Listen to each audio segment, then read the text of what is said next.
The game is to be where you are, be it honestly and as consciously as you know how. Watch the latest Ram Dass documentary film, Becoming Nobody, on Gaia.com. Of course, there was fear in losing that familiar identity. But there was always also wonder.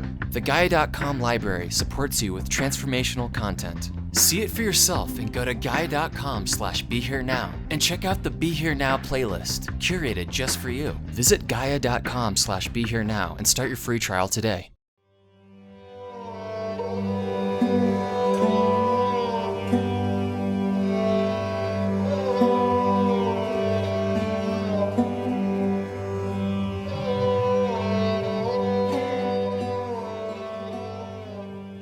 Welcome to Ram Dass Here and Now. I'm Raghu Marcus, back for another episode. This one is, we've got a talk called Living and Dying in the Spirit, and I think it could also be easily called Living and Dying in the Moment, because Ram Dass talks a lot here about working with death, and in a way that is, acknowledges being present in every moment. It's stuff I've been thinking about lately, actually. That's probably why I gravitated to this one. And it's a bit of an ongoing theme for me since my parents left about a year ago, just over a year ago, a year and a few months. And boy, that just doesn't go away. Many of you will acknowledge that. There is a constant stream of memories in so many different ways that trigger stuff. But the process of dying and being, if you get fortunate, actually, to be able to be with your parents while they're passing, it's an incredibly great privilege in one way, and also a bit of a training ground. I was with my father when he was starting to get weaker, and but he was still getting around, so it was still probably a year and a half before he actually left. And I was helping him do some stuff and getting him to the bathroom and all that kind of thing. And, and the struggle getting clothes off, when you can't bend over. In this case, he had Parkinson's. But he just looked at me in one moment and he said, "Get ready, you're next. Get used to this." That's what he said. "Get used to this. You're next," which was scary in the moment. But there is a way in which going through all of this makes that very present. So back to Ram Dass's talk here. Let's see. He starts talking about, I love this little part. This is sort of him getting into this idea. But once you've read all of the different stories of the great holy beings in the world's different religions, Jesus Christ, Buddha, Ram, Krishna, so you get what he calls a vector view of your journey. I love that, vector view. And basically these stories, they give us clues, clues to show the possibility of being able to transcend our very great attachment, our very great penchant for anger, lust, greed, whatever it is, self-interest in the big general way, so that there's a possibility. You can see that there's a possibility, and it also they show you where you're not. And and sort of give you give you the aids and show you where the traps are going to be. So that vector view of your journey, that's something that we all encountered at some point that gave us some kind of structure and a target to shoot at, whatever you want to call it. So love that. And then he goes into in this talking about death and the Bardos and the Tibetans, and all of that is interesting. But I don't think I mentioned this, because see, this is February 10th, 1970, and I know that because our wonderful team at Love Serve Remember Foundation has gotten us to a point where we actually have a master spreadsheet, and we know what we have, and we have a lot of this data, although we're still missing some and still trying to collect, So we're able now to reference what it is that we have. And this was particular one was February 10th, 1970. Ram Dass went back to India that year in, I believe, September, maybe August, September. So this is just before he went back. And so it's interesting when he's really expounding about stuff from the Tibetan Book of the Dead. He had been studying that. Of course, that has to do with the psychedelics. You know, he and Leary wrote the psychedelic book, which was based on that. So I love one metaphor here, though. I got to share this one because it really attends again to my own experience, which is he talks about, you know, you're opened up by these stories. You're opened up by psychedelics. You're opened up by who you know, people pass you by. I mean, for a moment, they're a teacher for you, and they just, you know, they edge you into a direction which you follow. So you're open to being able to surrender and really let go in situations. And one good example of this is, of course, he talks about taking your parents to the Fillmore, the Fillmore Ballroom, you know, the great rock and roll hall from the old days. So it's an example, you know, you put them in there and they go out of their minds. They can't stand it. They have no concept of dying because they don't have that connection to the psychedelic experience that many of us had back then. They don't have that surrender into death, into ego death quality, which is highly, highly important. So they freak out. This is kind of a funny analogy, but in my own case, both my parents, the opposite of that. I mean, not right away. And this was all after meeting Neem Karoli Baba, Maharaji.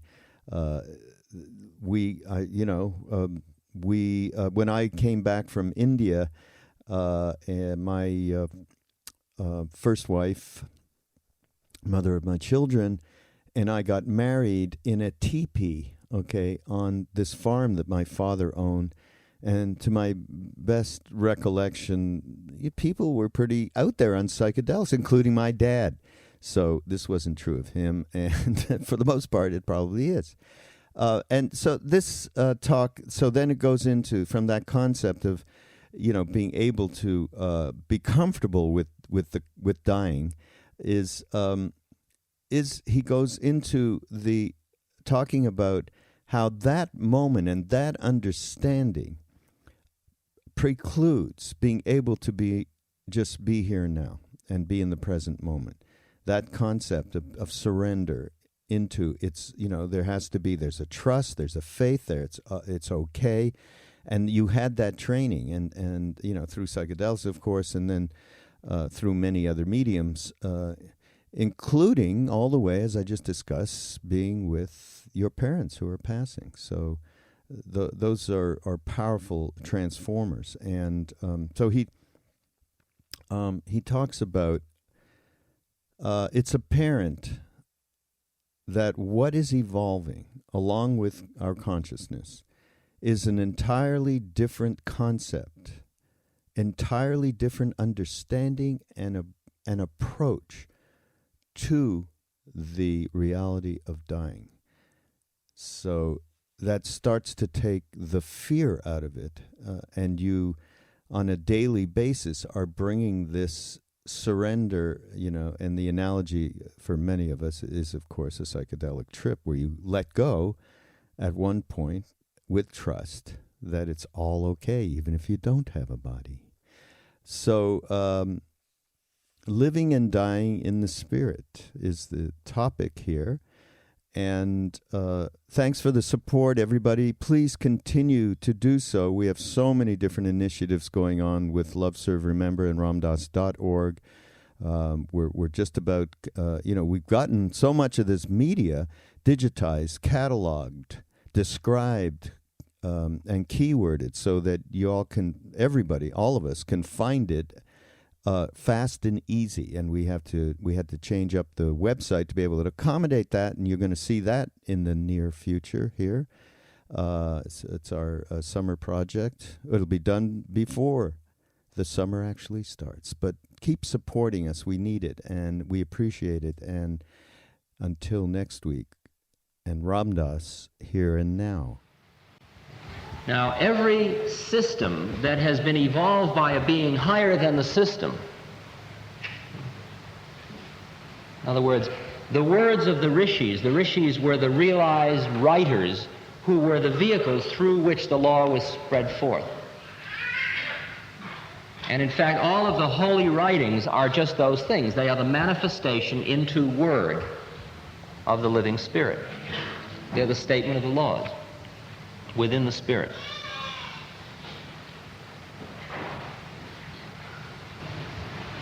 And every one of these is there in order to help you finish with a place that you have to run through yet.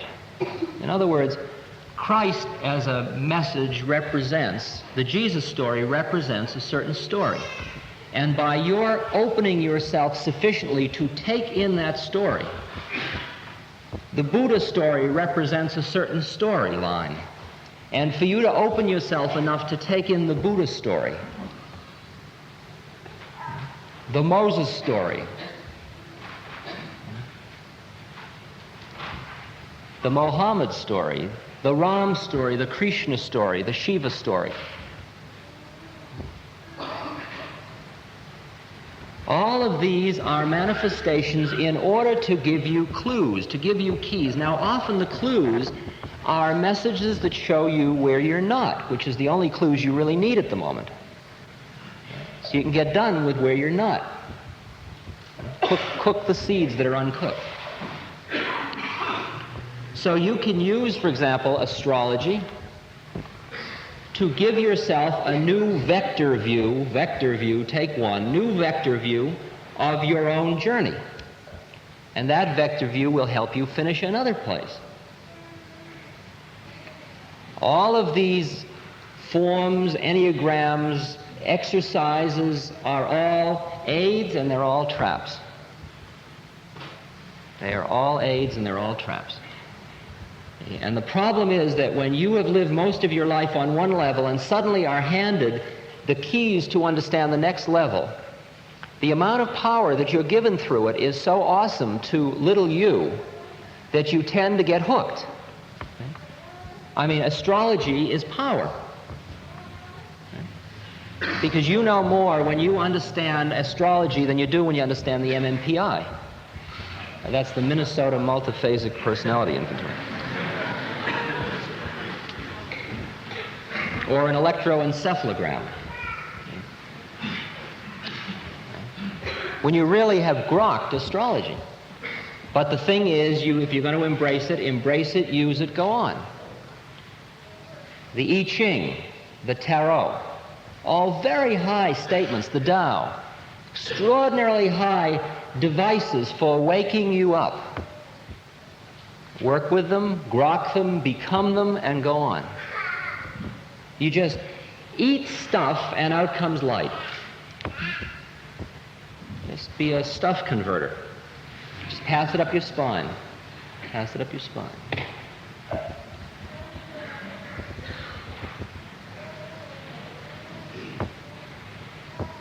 For those of you that might be confused about the relation of, say, the Tibetan Book of the Dead to the Kundalini Yoga, something like that, you can see the relationship that we are primarily working on moving energy from the gross planes up and up through all the centers, through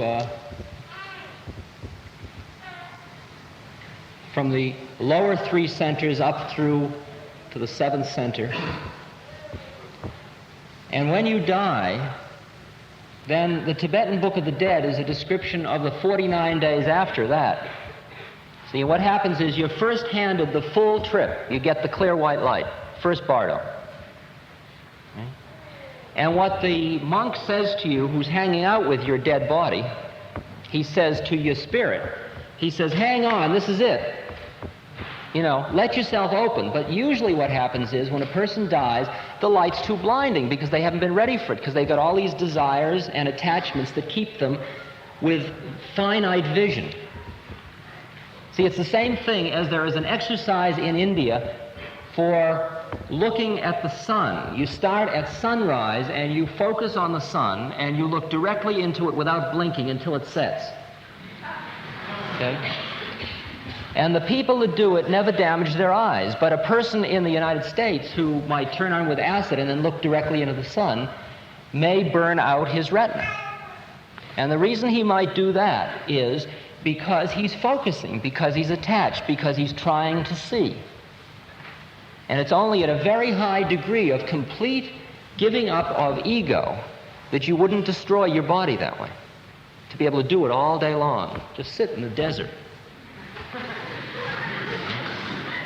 Very high meditation. See, but beings at that level are almost ones who can live on light. In other words, they can take energy in from the higher planes and transmute it and use it to maintain their lower planes as well as the higher planes. Those are very evolved beings. Very evolved beings. But some of you, I'm sure, have started to notice you eat less and less. You're less and less desirous of food all the time and don't seem to be falling apart as a result of it. So you begin to understand that the whole model about food and oxygen and the whole thing was part of the physical plane package, the nature package. It's a model of who you are, and we all agree to it, most of us. But then somebody goes out of the cave and sees the sunlight and comes rushing back and says it isn't like that at all. Okay?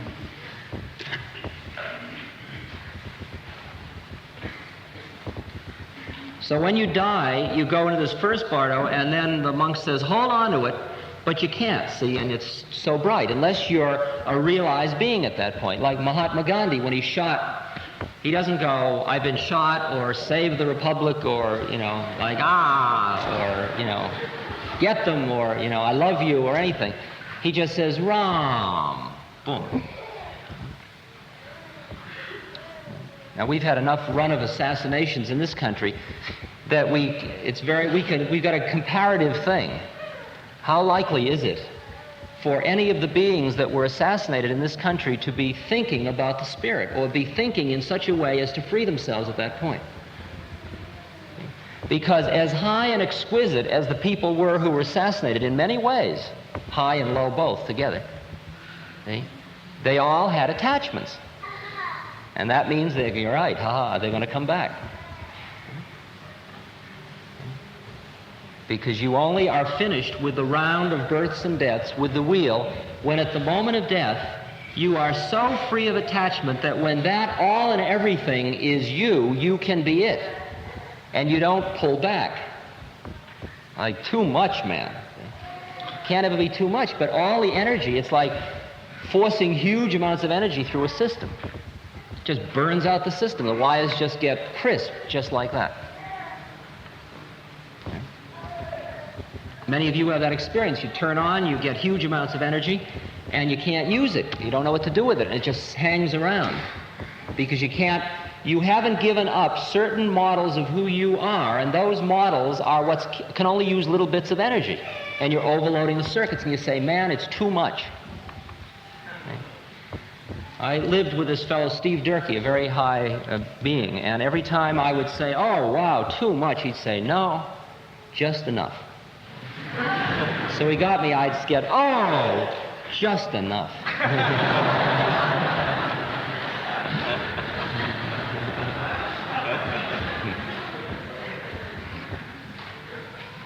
See, it's like when you take a parent who is not, has not been exposed to consciousness-expanding experiences or stimuli, to the Fillmore, see?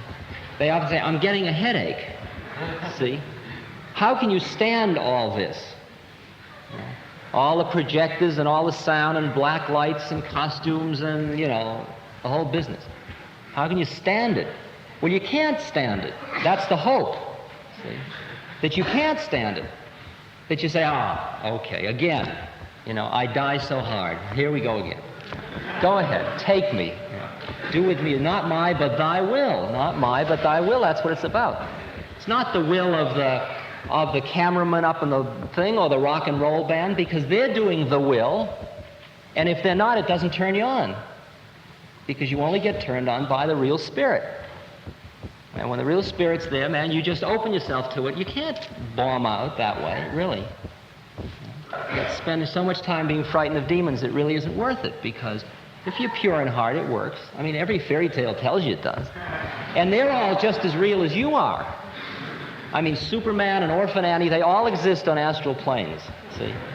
Because man never creates anything, he just remembers. How do you like that?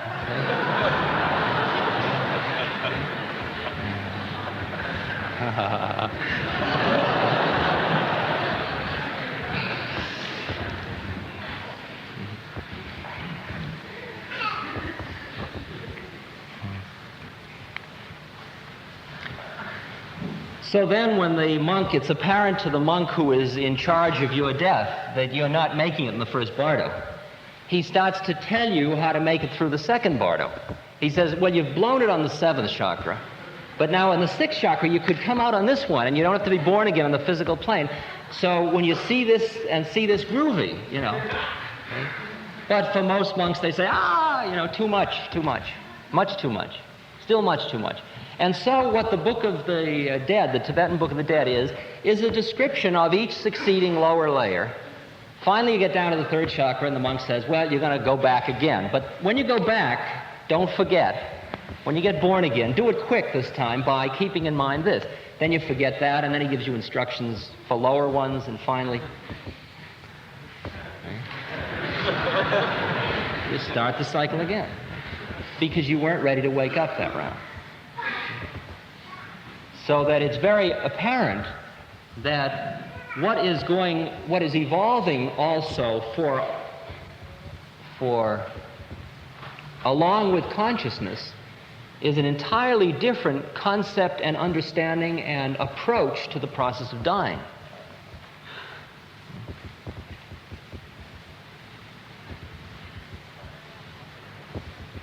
I have been pushing for a few years the institution called a Center for Dying, a place where people come to die consciously. And I thought, most people have to go to hospitals, and everybody sits around saying, you're not going to die, you're looking better.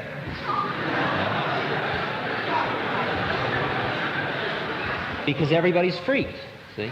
Because a hospital is a temple dedicated to life. And death is its worst adversary, so it makes, it's like sitting in church talking about the devil. You talk about it in whispers.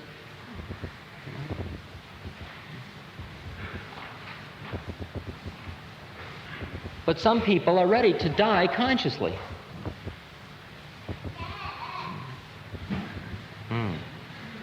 Right. Yeah. I'm sure that child remembers.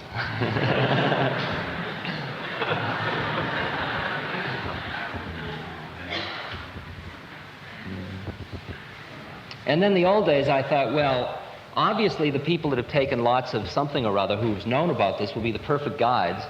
So all the unemployed, what are they called, hippies, they can all become guides for people who want to die. But the institution's still too far out for the society.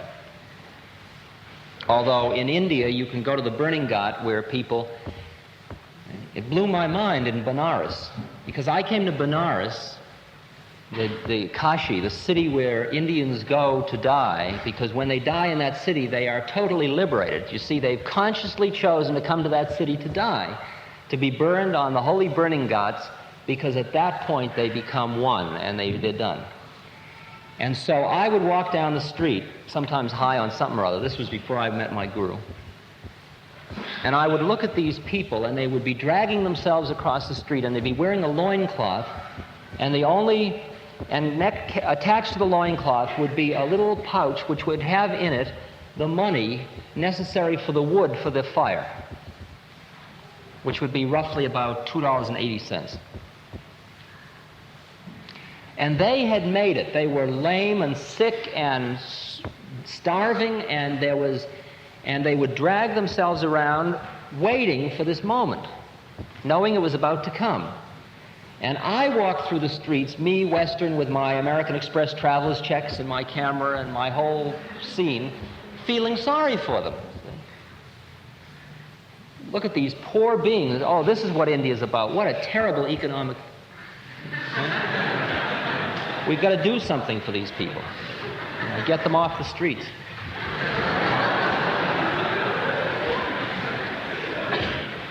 And at the same time, they were looking at me with total pity because they knew I was a Westerner passing through and I wasn't going to make it like that. See, they had the easy way and I was screwed for many reasons culturally, and they felt sorry for me.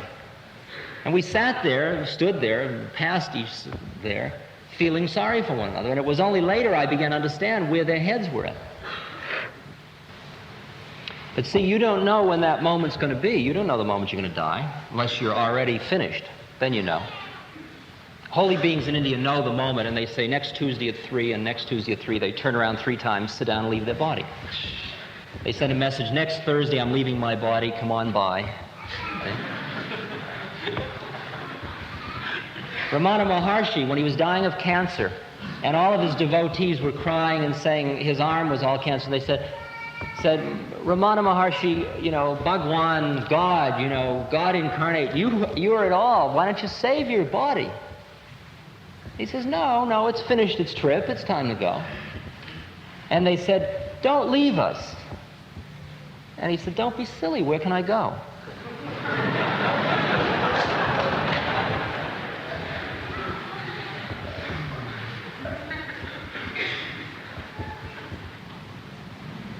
So that every minute of your life, since you don't know which the moment is, every moment has got to be lived with your head in the place such that at that moment, that's the moment. It doesn't mean you sit around, is it going to be this moment, this moment? You just build your life so it is every moment.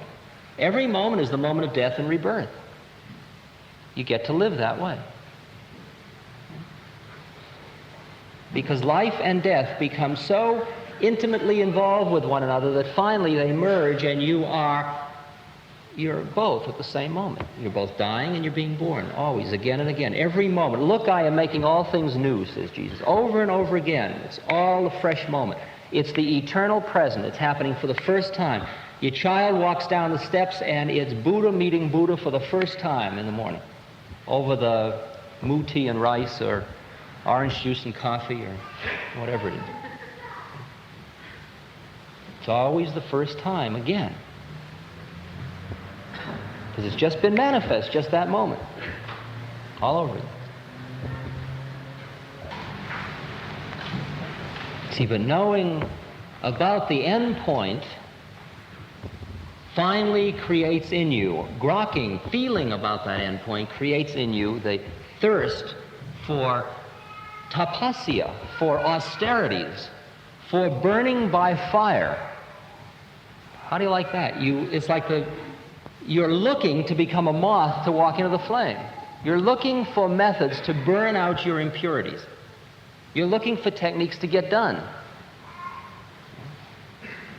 Now you're not a masochist.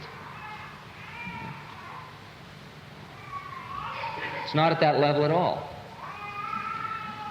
It's just that once the seed has been planted, you can do nothing else but your sadhana, your spiritual work. You can't get off the path once you're on the path. And once you're on the path, everything you do becomes part of your sadhana. Every single thing, as we said last week with Meister Eckhart.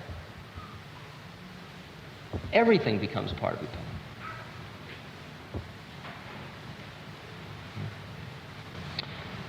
And you look around for systems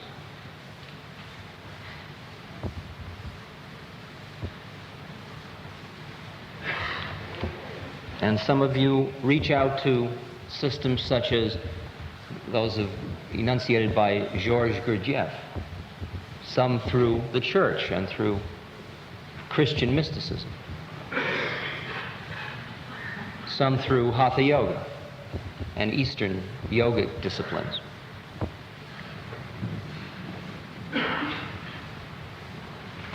And anybody that spends any time putting down anybody else's method is obviously caught in deep illusion.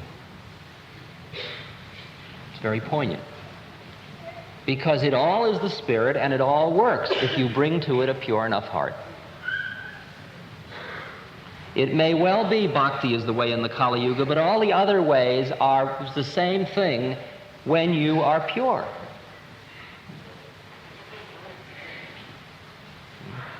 And there are currently examples of people moving up and up and up through layer after layer of consciousness using a variety of different yogas or methods of becoming one or union, yoga union.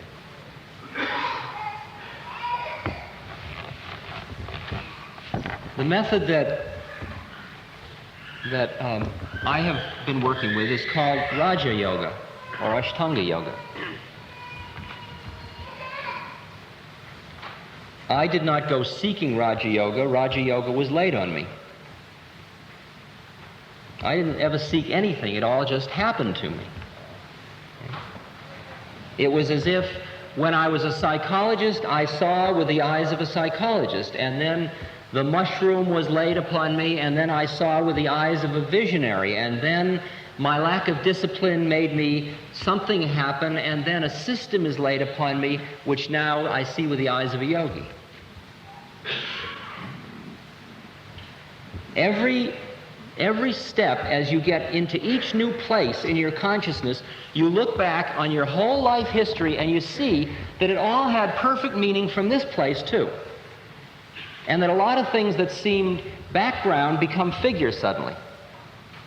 See, you went all through school and if you wrote your biography in 1 year, you would write, and then I did this, and then I wrote this paper, and then this was published, and I became this. Then another year, you would suddenly be writing about, and I met this interesting kid who sat behind me, who nobody noticed, and one day this happened. You begin to see that your upa-gurus, as opposed to Satguru. A Satguru is the pure life. An upa-guru is anybody or anything along the way that takes you one step further, the next message. Birds, dogs, children, accidents, boredom, people you meet all the time, your enemies, they are all your upa-gurus, because anything that you are perceiving in this plane is the result of an attachment on your part. You've got to remember the basic rule I gave you last time. Desire creates the universe. Your desires create your universe. So that everything you see or know as called your universe is merely a reflection of your uncooked seeds of desire. Okay? Because who you are is it all. You wouldn't be seeing anything if you were who you are. Okay? You're only seeing something because you forgot you're it already. It's like looking at your own eyes, looking at your own eyes, looking at your own eyes.